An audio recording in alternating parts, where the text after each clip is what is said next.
Hello everyone, नमस्कार। My name is Purnima, I am yoga practitioner. So आज के video में मैं आपको बताने वाली हूँ एक पर्टिकुलर चीज़ से रिलेटेड कि उसके बेनिफिट्स क्या होते हैं। अभी से पहले के वीडियोस में मैंने आपको ये बताया कि किसी एक पर्टिकुलर योगासन को योगासन पे मैंने फोकस किया और उसके बेनिफिट्स आपको बताएं, उसको किस तरीके से परफॉर्म करते हैं एंड देन आफ्टर उसके बेनिफिट्स क्या हैं। सो आज के वीडियो में मैं आपको किसी पर्टिकुलर योगा आसन के बारे में नहीं बताऊंगी, बल्कि एक प्रोसेस के बारे में बताऊंगी जो कि हर एक योगासन, मोस्ट ऑफ द योगासन आप कह सकते हो, उसमें इंक्लूड होती है। So let's start. आज जिस चीज़ के बेनिफिट्स मैं आपको बताने वाली हूँ दैट इज़ स्ट्रेचिंग। स्ट्रेचिंग बहुत ही इंपॉर्टेंट चीज़ होती है। किसी भी पर्टिकुलर योगासन को आप करते हैं तो उसमें जो एक मोस्ट इम्पॉर्टेंट थिंग इंक्लूड होती है दैट इज़ स्ट्रेचिंग। ज़्यादातर योगासन या एक्सरसाइजेस जो होती हैं उनको करते समय आपकी स्ट्रेचिंग किसी ना किसी वे में हो ही जाती है। जो योग प्राणायाम होते हैं जैसे अनुलोम विलोम, कपालभाति, इन सब में भले ही आपकी स्ट्रेचिंग नहीं होती है, लेकिन जो योग आसन होते हैं उनके थ्रू आपकी बॉडी के डिफरेंट मैनर में स्ट्रेचिंग होती है। सो ओवरऑल सभी योगासन के थ्रू आपको किसी ना किसी तरीके से स्ट्रेचिंग मिल ही जाती है। सो हम आज ओवरऑल स्ट्रेचिंग के बेनिफिट्स क्या होते हैं और why the stretching is very important बताने वाली।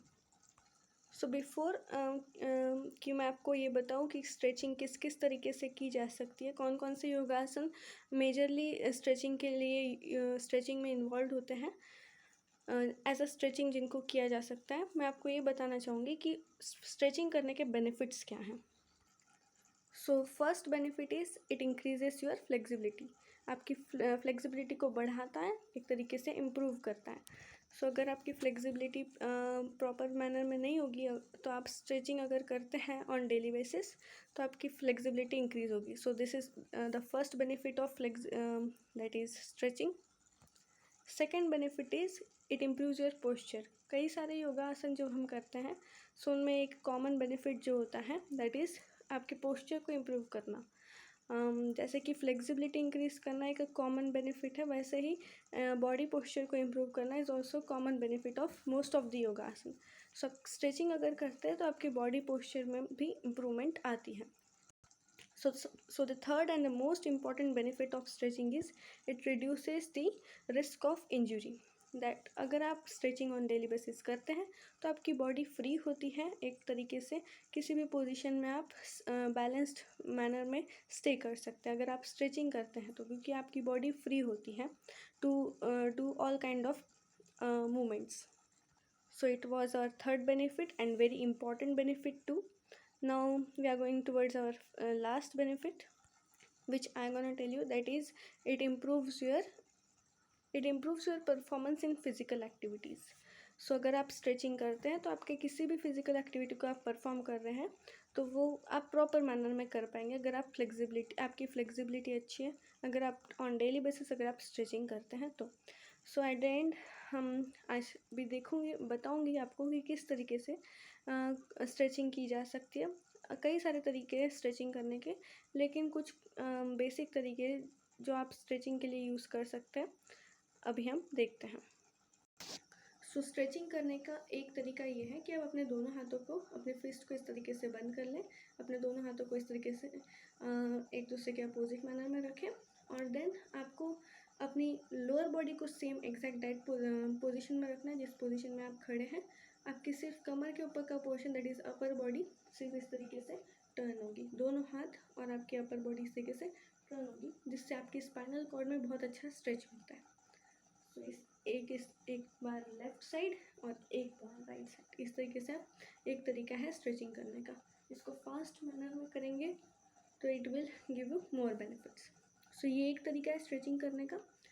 कई सारे तरीके हैं जिनको यूज़ करके हम स्ट्रेचिंग कर सकते हैं। योगा आसन भी है कई सारे, जैसे एक योगासन हमने हमारे पुराने वीडियोज़ में देखा है दैट इज़ गरुड़ासन। गरुड़ासन एक योगा आसन है जो कि आपके पैरों की स्ट्रेचिंग बहुत अच्छे तरीके से कराता है। उसमें आप अपने एक पैर को सरफेस पे स्ट्रेट रखते हैं और दूसरे पैर को उसके अराउंड इस तरीके से कर्ल कराते हैं, लाइक दिस। एक पैर को स्ट्रेट और दूसरे पैर को इस तरीके से कर्ल करेंगे और दूसरी तरफ से सामने की ओर लाने की कोशिश करेंगे, जितना ज़्यादा सामने ला सके उतना ज़्यादा सामने लाएंगे और हाथों को भी इस तरीके से कर। सो आप देख सकते हैं इसमें आपके पैरों की बहुत ज़्यादा स्ट्रेचिंग अच्छे मैनर में होती है और हाथों की भी, क्योंकि आप उनको अच्छे से रोटेट करते हैं तो आपकी जो मूवमेंट है, जो स्टिफनेस अगर आपकी बॉडी में है तो वो भी रिड्यूस होती है। So this is another way of doing stretching. बहुत से योगा आसन ऐसे हैं कि जिनको करके आप स्ट्रेचिंग कर सकते हैं। सो मैंने लगभग सभी योगा आसन जो कि ऑन डेली बेसिस आप कर सकते हैं, ज़्यादा टफ नहीं है, बिगिनर लेवल के हैं, इंटरमीडिएट लेवल के हैं, उनके वीडियोस अपने चैनल पे अपलोड किए हैं। सो आप उनको देख सकते हैं और उसमें से मोस्ट ऑफ दी आपको ऐसे योगासन मिल जाएंगे जो कि स्ट्रेचिंग में बहुत ज़्यादा यूज़फुल है।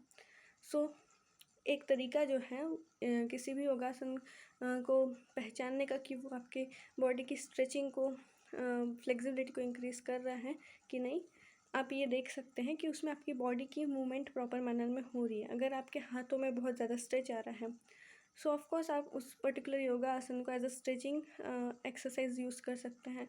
उसके लिए आपको कहीं से ये देखने की ज़रूरत नहीं है कि इसमें आपको पर्टिकुलर ये स्ट्रेचिंग है, ये स्ट्रेचिंग है। किसी भी योगा आसन में जिसमें आपके हाथों की, पैरों की या किसी भी बॉडी की मूवमेंट एक अच्छे मैनर में हो रही है, एज अ स्ट्रेचिंग आप उस पर्टिकुलर एक्सरसाइज को, योगा आसन को यूज़ कर सकते हैं for stretching purpose.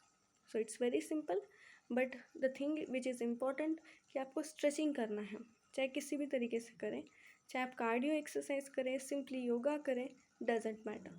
So that's all for today. धन्यवाद।